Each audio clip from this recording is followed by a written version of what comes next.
नमस्ते सेठी सर। नमस्ते मिश्रा जी। स्वागत है आप दोनों का इंडियन बिजनेस टीवी पर। Good evening. Good evening, good evening.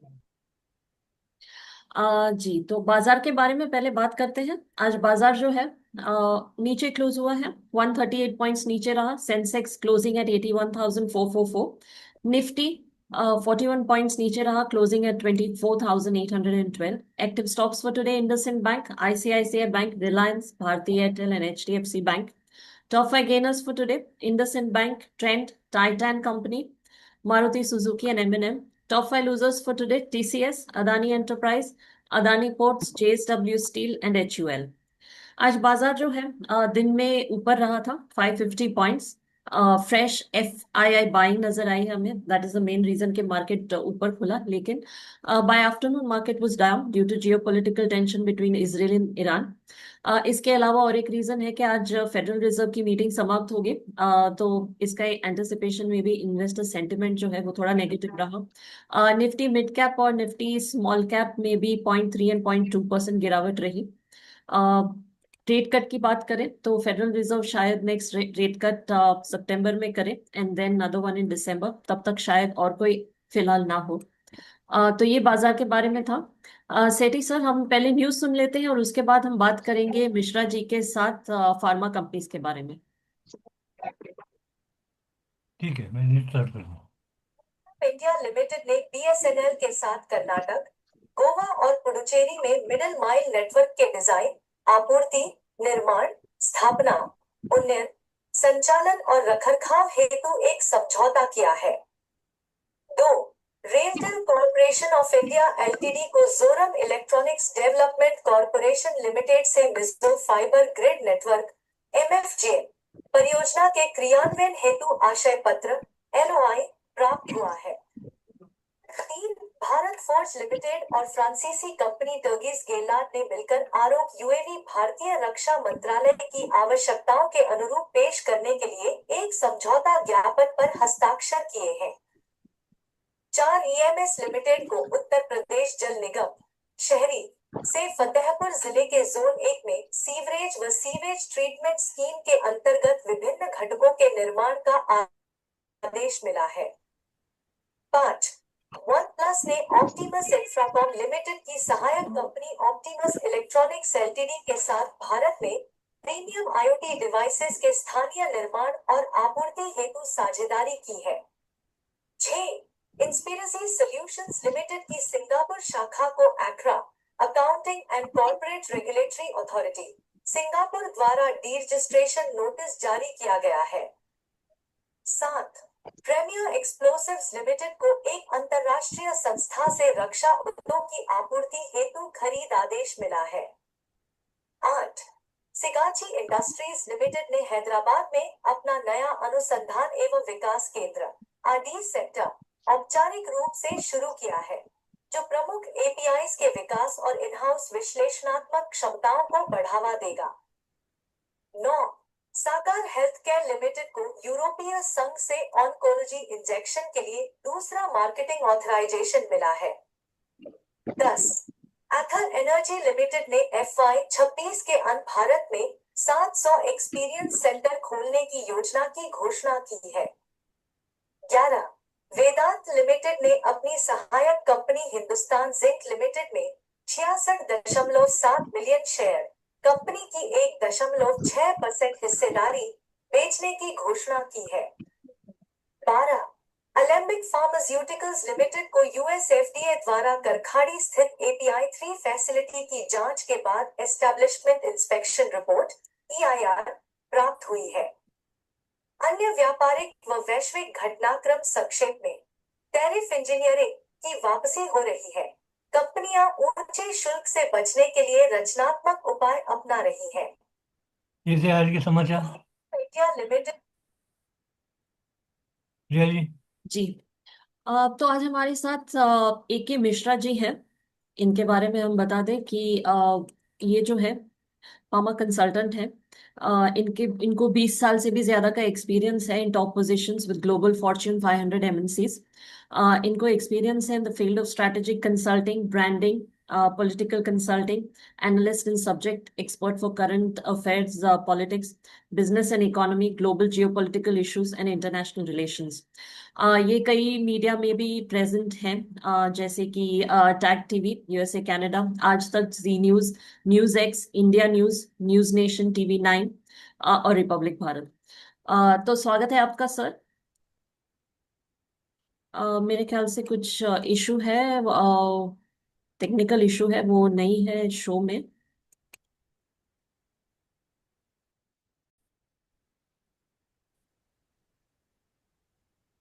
Call करके देखो। तो सर स्वागत है आपका इस शो में। आपसे हम बात करना चाह रहे थे, आपकी नमस्कार जी। जी सर, हम कई महीनों से टैरिफ के बारे में सुन रहे हैं, जब से प्रेसिडेंट डोनाल्ड ट्रंप जो आए हैं यूएस में। तो टैरिफ्स की बात किए जा रहे हैं और अब कह रहे हैं कि फार्मा कंपनीज पे भी ये टैरिफ लगेगा। तो सर पहले बताइए कि इसका क्या असर हो सकता है भारत की फार्मा कंपनीज पर। मैम, बहुत बहुत धन्यवाद आपको। आपने मुझे अपने प्लेटफॉर्म पे, अपने रेपुटेड प्लेटफॉर्म पे, इंडिया बिजनेस टीवी पे इनवाइट किया। मैं आभारी हूँ आपका और सेठी जी का। अपने सबसे प्रारंभिक उद्बोधन में मैं ये बोलूंगा कि जब हम एमबीए कर रहे थे, जॉब कर रहे थे कंपनियों में, तो एक माहौल रहता है कि नहीं नहीं जी, हम पॉलिटिक्स पे बात नहीं करते। जी। जो पॉलिटिक्स पे बात करे, नेशनल इंटरनेशनल या इलेक्शन पे, वो एक टैबू समझा जाता था और जॉब भी चली जाती थी। कितना जबरदस्त इम्पैक्ट पॉलिटिक्स का होता है आपके बिजनेस पे, ग्लोबल एमएनसीज पे, इंडियन एमएनसीज या चाइनीज उस पे। ये हम्म। एग्जाम्पल है ट्रंप का एक स्टेटमेंट। ट्रंप ने केवल स्टेटमेंट दिया और एग्जीक्यूशन का ऑर्डर भी पास नहीं किया था। चाइना में बड़ी बड़ी एमएनसीज के सीईओ वगैरह, स्ट्रेटजिस्ट वगैरह सर खुजलाने लगे कि अब इसका सोल्यूशन क्या हो, हम्म। इसकी स्ट्रेटजी क्या हो। Same is the condition in India. अभी हम फार्मा की बात कर रहे हैं तो जितने टॉप स्ट्रेटजिस्ट बैठे हुए हैं, business strategist, CEO, MD, director, उनको कोई आइडिया नहीं लग रहा है। किसी भी मार्केटिंग की बुक या मैनेजमेंट की बुक में इसका सोल्यूशन नहीं है कि किस तरह का अटैक करें या डिफेंस करें। स्ट्रेटजी, बिजनेस स्ट्रेटजी में क्या होनी चाहिए हम्म। फार्मास्यूटिकल सेक्टर के लिए। आप देखिए, ग्लोबल अगर हम ये देखेंगे तो political activity, political statement direct और सबसे तेज इंपैक्ट करता है बिजनेस को। और इसी कारण फार्मा के जितने भी शेयर हैं उसमें भूचाल दिखाई पड़ रहा है। आज आज ही वो नोटेड किया गया है कि 4-5% जो है गिर गए हैं बड़े बड़े दिग्गजों के, जो अपने इंडिया के टॉप एक्सपोर्टर हैं, टॉप प्रोड्यूसर हैं। लेकिन इसको लेके बहुत घबराने की जरूरत नहीं है। देखिए, सेंसेक्स को कभी भी लॉन्ग टर्म बिजनेस का आधार नहीं बनाना चाहिए। उसके पीछे रीजन है, सेंसेक्स जो है वो इमोशन बेस्ड चलता है। एक भी पॉजिटिव या निगेटिव खबर या कुछ वो होता है तो शेयर मार्केट के प्राइसेस, इवन अफवाह या र्यूमर भी होती है तो भी वो बहुत तेजी से वहां पे कॉन्फिडेंस लूज होता है। लॉन्ग टर्म बिजनेस जो चलता है वो बहुत सारे रियल एसेट्स, एग्जीक्यूशन एबिलिटी जो होती है, स्ट्रेटजीज के थ्रू चलती है। अब ट्रंप ने अगर ये बोला है कि हम इंडिया के ऊपर एडिशनल टैरिफ लगाएंगे तो इसका डायरेक्ट मीनिंग और इम्पैक्ट तो ये होता है, फार्मास्यूटिकल सेक्टर को, इंडियन फार्मास्यूटिकल सेक्टर को हम दो कैटेगरी में बांट दें। एक तो वो जिनका ज्यादातर टर्नओवर आप ये देखिए एक्सपोर्ट पे डिपेंडेंट है, स्पेशली यूएसए को, क्योंकि यूएसए लगा रहा है। दूसरे देशों में जो लोग एक्सपोर्ट कर रहे हैं वहां हो सकता है उतना ज्यादा इम्पैक्ट न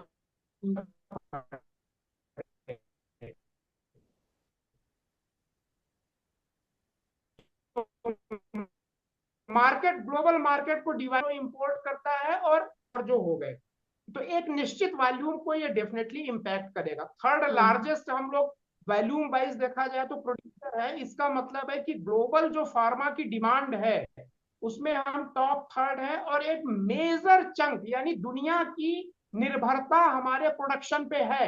और अगर ऑल ऑफ सडन वो चीज बंद हो जाए तो all of sudden manufacturing facility तो किसी भी देश में डेवलप नहीं हो सकती है ना। वो फैक्ट्री सेटअप करना, पूरा प्रोसेस करना, नो हाउ डेवलप करना, और बिना मेडिसिन के कोई रह नहीं सकता है, वो चाहे यूएसए हो चाहे जो हो।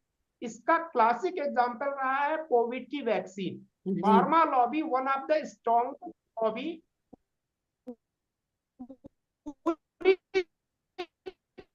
दुनिया में, जो जियो पॉलियो मतलब ये प्रभावित करती है किसी देश का ग्रोथ, कई कंपनियों ने हमें कोविड का जो है वैक्सीन देने से इनकार कर दिया, या अपनी शर्तें वो लोग लगा रहे थे जब कोविड का वो हुआ था। जी। तो बहुत ज्यादा घबराने की जरूरत नहीं है, ये डबल वेपन है। इससे नुकसान यूएसए को भी होगा और इंडिया को एक टेम्पररी नुकसान होगा। हमारा डोमेस्टिक मार्केट बहुत स्ट्रांग है, हमारी कंपनी सरवाइव कर जाएंगी। सार्क कंट्रीज में और कंट्रीज देखा जाए, हम ड्यूटी वगैरह कुछ अगर रिलैक्सेशन दे देंगे तो हम वॉल्यूम को जो है रिकवर कर सकते हैं। लेकिन यूएसए अगर इसी हिसाब से करता रहेगा, इसका लेटेस्ट एग्जांपल है जब चाइना पे इन्होंने दिया तो ट्रंप को झुकना पड़ा। तो सेम इज द कंडीशन यहाँ पे। तो बहुत ज्यादा घबराने की जरूरत नहीं है, और इसकी स्ट्रेटजीज अवेलेबल हैं। स्ट्रेटजीज अवेलेबल होने का मतलब कि टैरिफ बढ़ाने से जो इम्पैक्ट होगा, यानी कि दवाओं के दाम वहां पे बढ़ेंगे यूएस मार्केट में, आपकी दवाएं कॉस्टली होंगी तो वो कॉम्पिटिट नहीं कर पाएंगी। और ट्रंप का पर्पस भी यही है कि कंपटीशन हल्का बढ़ा। उनके यहाँ के कंपनियों के दाम जो ज्यादा है वो इस कारण है कि उनके आलतू फालतू के खर्चे और नखरे बहुत ज्यादा है। हमारे यहाँ क्या है कि बिजनेस में भी सिंप्लिसिटी है, तो हमारा प्रोडक्शन कॉस्ट, लेबर कॉस्ट और आलतू फालतू के एडवर्टीजमेंट वगैरह नहीं है, तो हमारा ओवरऑल कॉस्ट देखा जाए तो वो बहुत कम होता है। इन सारे फैक्टर को देखते हुए, और जी। गवर्नमेंट ऑफ इंडिया भी बहुत एग्रेसिव है, इसके सॉल्यूशंस भी हैं। मैं आगे के उसमें स्टेप में आपसे बात करूंगा अगर आप क्वेश्चन पूछेंगे।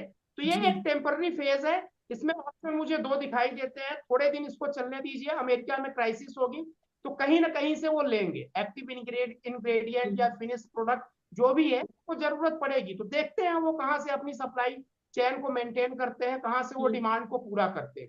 जी। मिश्रा जी, आ, दो सवाल है मेरे छोटे छोटे जी। आपसे। एक सवाल तो अभी आपने जो बात की उसके बारे में पूछना चाहूंगा आपसे कि उन्होंने, ट्रम्प ने कहा है कि हम ऐसे टैरिफ लगाने वाले हैं जो आज तक इंडिया ने नहीं देखा होगा, नेवर सीन बिफोर। और दूसरी उन्होंने बात की है कि सेक्शन 232 में उन्होंने लिया है जिसमें अमेरिका की सुरक्षा के लिए सिक्योरिटी में आता है वो, तो उसका क्या इंटरप्रिटेशन आप लगाएंगे? ये सारे इंटरप्रिटेशन के लिए मैं ये बोलूंगा, जो इंडियन बिजनेसमैन है थोड़ा सा धीरज रखिए, घबराने की जरूरत नहीं है। आप बोल रहे हैं कि हम ऐसा, ट्रंप बोल रहे हैं हम ऐसा टैरिफ लगाएंगे कि जो इंडिया ने कभी देखा नहीं होगा। अरे आप 100% कर देंगे, 200% कर दीजिए, 1000% कर दीजिए, मैं तो संभालने बोल रहा हूँ मिलेगा। कंप्लीट कीजिए। मैं ट्रंप को, इट इज माई एक्सपोर्ट को, ठीक है हमें लॉस होगा, लेकिन ऑल ऑफ सडन जो लाइफ सेविंग ड्रग्स और इस तरह के होते हैं, जब आपके मार्केट में कोहराम मचेगा और जब पेशेंट्स को मिलेगा नहीं, कोरोना में यही हुआ। जिन लोगों ने इस तरीके की उलूल जुलूल बातें की वो आके इंडिया के कदमों में गिरे। महीने भर के, चलिए उनके यहाँ रेडी स्टॉक कुछ पड़ा होगा, ट्रंप ऑप्शन कहां से ढूंढेंगे? क्या इतनी बड़ी मैन्युफैक्चरिंग कैपेबिलिटी वो तुरंत ओवरनाइट डेवलप कर सकते हैं? अगर कर भी लेंगे तो नो हाउ और एक्टिव इंग्रेडिएंट्स जो हम सप्लाई करते हैं, और इसका जवाब है भारत के पास। भारत ठीक उसी तरीके से दूसरी चीजों पे भी लगा सकता है। भारत अपने दाम बढ़ा दे, भारत बोल दे कि जो एक्टिव की, अगर अगर वो मैन्युफैक्चरिंग पे उतरते हैं तो हम एक्टिव इंग्रेडिएंट की सप्लाई नहीं देंगे या उस पर हम टैरिफ बढ़ा देंगे। और एक बहुत बड़ा ब्रह्मास्त्र है, अगर वॉर लेवल पे ये चीज जाए और इंडिया केवल ये डिक्लेयर कर दे कि इंडिया के जितने भी फार्मास्यूटिकल प्रोफेशनल्स, डॉक्टर्स हैं, वो यूएसए छोड़ दें, एक दिन में कोलैप्स हो जाएगा सर। और एक चीज और बता दूं, कोविड के टाइम पे यूएसए और यूरोपियन कंट्री का इंफ्रास्ट्रक्चर, मेडिकल और फार्मास्यूटिकल इंफ्रास्ट्रक्चर कितना स्ट्रांग है इसकी पोल खुल गई थी, और हम कितने स्ट्रांग थे उनके कंपैरिजन में। तो मैं इसीलिए बोल रहा हूँ कि बहुत ज्यादा घबराने की जरूरत नहीं, थोड़ा एग्जीक्यूशन के स्टेज पे आने दीजिए, महीने 2 महीने टैरिफ चलने दीजिए। जब उनके हॉस्पिटल्स की ओटी और ओपीडी अफेक्ट करेगी ना, तो फिर वो अपने आप रास्ते पे आएंगे। मिश्रा जी, यहाँ से एक छोटी सा सवाल और पूछा आपसे कि ये यूएस जेनेरिक्स पर अमेरिका निर्भर है बहुत। जेनेरिक्स के तो भाव हमारे कम होते हैं, तो उसको नहीं ज़्यादा देखिए, फर्क नहीं पड़ना चाहिए। हाँ, जेनरिक्स की भी नहीं, नहीं जेनरिक्स की भी अगर हम बात करें, यहाँ पे हम केवल मोटा मोटा ये देखेंगे, चाहे वो हर्बल हो, चाहे ओटीसी मेडिसिन हो, चाहे जेनरिक हो या कोई भी हो, जितना भी यहाँ से एक्सपोर्ट होता है यूएसए के लिए, अगर इतना ज्यादा टैरिफ लगाएंगे तो भाई देखिए, जब गवर्नमेंट इंडिया में टैक्स बढ़ाती है तो एमआरपी बढ़ जाती है। वो अगर टैरिफ लगाएंगे तो देखिए बिजनेस पुल एंड पुश दोनों पे चलता है, डिमांड और सप्लाई दोनों पे चलता है। वन साइडेड अगर वो देखा जाए, ठीक है उनके यहाँ डिमांड है और वो डिमांड को सरप्रेस करना चाहते हैं आर्टिफिशियल तरीके से, टैरिफ लगा के, ड्यूटी लगा के, या कोई ऐसा लॉ बना करके, तो सप्लाई का ऑप्शन उनके पास क्या है? या तो उनके यहाँ इंटरनल खुद उनके यहाँ वो इंडिपेंडेंट है जी, रातों रात फैक्ट्री खुल जाएगी, नहीं तो वो चाइना से लेंगे। अगर वो चाइना की तरफ झुकेंगे तो चाइना तो उनका इंडिया से भी ज्यादा हार्ड राइवल है, वो उनको और इनकैश करेगा, उनको ड्रेन करेगा डायरेक्ट या इनडायरेक्ट वे में। अगर हम थर्ड लार्जेस्ट सप्लायर और प्रोड्यूसर हैं तो जो हमारी कैपेसिटी है उसको अमेरिका कहीं से भी रिप्लेस नहीं कर सकता है, दुनिया में किसी कंट्री से ओवरनाइट रिप्लेस नहीं कर सकता है। और महीने भर की क्राइसिस होने के कारण, जब जैसे कोविड में जब तहलका मचा था ना, जब वहां पे बहुत सारे लोग बीमार होने लगे, डेथ होने लगी, जब वो पैनिक सिचुएशन क्रिएट होगा ना, तो अपने आप उनको जाना पड़ेगा मैन्युफैक्चरर और सप्लायर के पास। तो मुझे लगता है ट्रंप बहुत बड़े बिजनेस मैन है, लेकिन जो बिजनेस इक्विलिब्रियम होता है और स्केल ऑफ इकोनॉमीज होती है, शायद ये चीजें उनको नहीं पता है। किसी भी एक कंट्री की मोनोपोली नहीं चल सकती है अंधाधुंध मनमानी तरीके से, बिल्कुल मोनोपोली नहीं चल सकती है। मैं सिर्फ ये बोलूंगा कि थोड़ा सा Indian businessman as a strategist अपने एक्सपेंसेस को कंट्रोल करें, वेट करें, थोड़ा सा अलर्ट रहे, अपने एक्सपेंसेस को, प्रोडक्शन को, इसको बैलेंस करके चले, थोड़े इसके रिजल्ट आने दीजिए, इंप्लीमेंटेशन होने दीजिए, और दोनों तरफ से और नए मार्केट को ढूंढते रहिए। डोमेस्टिक मार्केट है, आप डोमेस्टिक मार्केट में आइए, आपके पास 150 करोड़ की जनसंख्या डोमेस्टिक मार्केट में है, सेम साल्ट, सेम इंग्रेडिएंट, हर चीज के लिए। आप अगल बगल के मार्केट को देखिए, बहुत सारे मार्केट, उसको उसको जो है कहीं ना कहीं मैनेज करने के लिए इंडिया के पास अपॉर्चुनिटीज बहुत जगह पड़ी। अफ्रीकन कंट्रीज है, अफ्रीकन कंट्रीज में आप अपने नए ऑप्शंस को जो है देखिए। जी मिश्रा जी, मेरा आखिरी सवाल है आपसे कि इनसे फार्मा कंपनियों की प्रॉफिटेबिलिटी पर कितना असर पड़ेगा, और क्या वो उतना भाव बढ़ा सकती हैं आगे कि उनको नहीं, देखिए प्रॉफिट में नुकसान नहीं हो? आपका जो सेकंड है, मैं आपको बता रहा हूँ, अगर टैरिफ बढ़ेगा तो मैं बोलता हूँ कि अगर हमारे भाव, यानी कि हमारा जो प्रोडक्शन कॉस्ट या जो हम एक्सपोर्ट जिस कॉस्ट पे उनको करते हैं, बल्क की अगर मैं बात करूं, होलसेल मार्केट की, तो मान लीजिए हम नहीं बढ़ाते हैं, वो सेम है, लेकिन टैरिफ बढ़ेगा तो अल्टीमेटली एमआरपी जो है, जो उनको लैंडिंग पड़ेगी यूएसए में, वो तो बढ़ेगा ही बढ़ेगा। यानी कि अल्टीमेट जो प्राइस है वो यूएसए के बायर्स को बढ़ेगा। तो इसका इम्पैक्ट ये होगा कि वो इंडियन मेडिसिन कॉस्टली हो जाएंगी, तो उसकी जगह वो अल्टरनेट पे जाएंगे। तो ट्रंप के सामने स्ट्रेटेजिक वे में सबसे बड़ा चैलेंज ये है कि एक कस्टमर कोई चीज अगर 10 रुपए पे खरीद रहा है और वही चीज 15 रुपए या 20 रुपए की हो जाए, तो इमीडिएटली ये कंज्यूमर बिहेवियर है, वो इमीडिएटली पुरानी चीजें ढूंढना, मार्केट में सर्च करना शुरू करेगा कि भाई उतने पैसे में सेम क्वालिटी की चीजें कहाँ मिल रही हैं। अगर इस गैप को ट्रंप ने सक्सेसफुली कंप्लीट कर दिया, सेटिस्फाई कर दिया, तब तो ठीक है, ट्रंप एकदम बल्ले बल्ले हो जाएगी, वो जीत जाएंगे। लेकिन ओवरनाइट ये गैप फुलफिल हो नहीं पाता है, तो थोड़ा सा टाइम लगेगा। तो हम अपने कॉस्ट को अगर नहीं बढ़ाते हैं, हालांकि होता यह है कि अगर वो टैरिफ लगाएंगे, हमारा कॉस्ट ऑफ प्रोडक्शन फिक्स रहेगा सर। एडिशनल टैक्स या एडिशनल टैरिफ से क्या होता है, अगर रॉ मटेरियल पे अगर हमने टैक्स लगा दिया तो कॉस्ट ऑफ प्रोडक्शन बढ़ जाती है। लेकिन जो ट्रंप लगाएंगे वो इंपोर्ट पे लगाएंगे, तो हमारा प्रोडक्शन कॉस्ट सेम रहेगा, लेकिन एक्स्ट्रा एडिशनल टैरिफ के कारण अमेरिका में लैंडिंग हमारे दवाओं का जो है वो बढ़ जाएगा, लैंडिंग।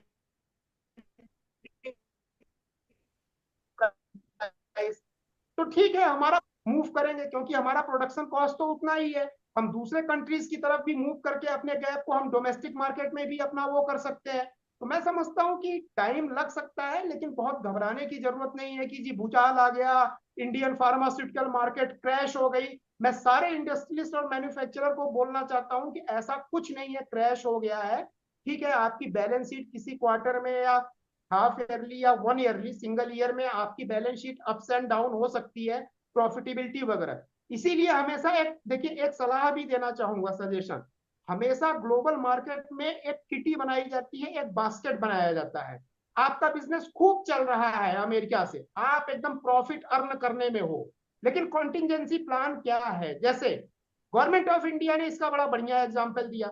ईरान से हम बहुत ज्यादा तेल लेते थे, लेकिन गवर्नमेंट ऑफ इंडिया वेनेजुएला, रसा, इन सारे नए मार्केट को उसने इंपोर्ट के लिए पहले ही कैपेसिटी डेवलप कर रही है, कर चुकी है। और आज वार होने पे इंडिया के ऊपर कोई बहुत ज्यादा इम्पैक्ट पड़ेगा, लेकिन कोई बहुत ज्यादा इम्पैक्ट नहीं पड़ेगा। वो अपनी डिमांड शिफ्ट कर देगी वेनेजुएला की तरफ, रसिया की तरफ। तो अपने जो बिजनेसमैन है, ब्लाइंड किसी के ऊपर डिपेंडेंट मत होइए, हमेशा कॉन्टिजेंसी प्लान और कॉन्टिजेंसी मार्केट ढूंढ के, स्पेशली एक्सपोर्ट मार्केट में और डोमेस्टिक मार्केट में भी अपनी प्रेजेंस बढ़ाइए, ताकि इक्विलिब्रियम आपके प्रॉफिट का, बैलेंस शीट का मेंटेन रहे। इंटरनेशनल मार्केट में अगर कोई अनहोनी होती है, कुछ अनवांटेड सिचुएशन होती है, तो अदर मार्केट से, अफ्रीकन कॉन्टिनेंट से और डोमेस्टिक मार्केट से आप अपने प्रॉफिट को मेंटेन कर सके, ताकि आपका ब्रांड सरवाइव हो सके। जी प्रिया जी। जी। मिश्रा जी, आपने बहुत अच्छी बातें कही, अच्छी चर्चा रही आपके साथ। आप और कुछ कहना चाहेंगे इससे पहले कि वी रैप अप? जी, डेफिनेटली मैं ये बोलना चाहूंगा, देखिए कि जो ग्लोबल मार्केट होती है, जियो पॉलिटिकल इन्फ्लुएंस, कोई भी देश ये नहीं चाहता है कि दूसरा देश, स्पेशली भारत के लिए तो कोई भी नहीं चाहता है कि वो आगे बढ़े। क्योंकि अगर भारत या कोई नया देश आगे बढ़ेगा तो उनकी बादशाहत खत्म होती है। मैं एक बहुत अच्छा स्टेटमेंट मैं बताऊंगा, 15 साल 20 साल पहले मैंने किसी मैगजीन या अखबार में पढ़ा था, कोई अमेरिकन राष्ट्रपति या किसी ने बोला था कि we are not fighting for the growth. भाई, हम ग्रोथ के लिए नहीं मर रहे हैं, हम फाइट कर रहे हैं अपने करंट लाइफ स्टेटस को मेंटेन करने के लिए। और वहीं मैंने ये भी पढ़ा था कि इंडिया में पर कैपिटा जो एनर्जी का कंजम्पशन है, वो यूएसए में 30 टाइम्स ज्यादा है। यानी कि एक अमेरिकन जितना हम बिजली और एनर्जी का यूज करते हैं या अवेलेबिलिटी है, उससे 30 गुना ज्यादा करता है। तो अमेरिका का जो स्ट्रगल है, ये टैरिफ वगैरह, ये जितने वॉर है, वो इसलिए है कि वो अपनी लग्जरी लाइफ स्टाइल और बादशाहत को कायम करके रखे। ऐसे में इंडिया को एज ए यूनाइटेड, देखिए जो काम गवर्नमेंट का है वो तो गवर्नमेंट ही करेगी। यहाँ जी। पे अपनी सरकार एकदम मुस्तैद है या चाइना को जवाब देने के लिए। कोविड वैक्सीन इसका एग्जाम्पल है कि हम ग्लोबल प्रेशर में नहीं झुके उस वक्त, इसका हम्म। एग्जाम्पल है। तो अभी भी झुकने की जरूरत नहीं और बिल्कुल निराश होने की, और ऐसी भी जरूरत नहीं है। मैं बिजनेसमैन और मैन्युफैक्चरर को बोलूंगा कि जी आप खत्म हो गए, हम्म। आपके पास प्लान बी, प्लान सी, बहुत सारे मार्केट है, डोमेस्टिक मार्केट है, वहां से डिमांड आपकी थोड़ी कम होगी। आप अपने जो डिमांड कम हुई है उस गैप को आप डोमेस्टिक, अफ्रीकन और बहुत सारे कंट्रीज हैं, रशिया है, बहुत सारे, आप वहां से आप कवर कर सकते हैं, सो दैट आपकी प्रॉफिटेबिलिटी मैनेज रहे और बैलेंस शीट में ओवरऑल बहुत ज्यादा डिफरेंस ना आए। जी। जी thank you so much sir. बहुत बढ़िया बातें हुई आपके साथ और जानकारी दी आपने। Thank you so much for joining us. नमस्ते सर। Thank you. नमस्कार।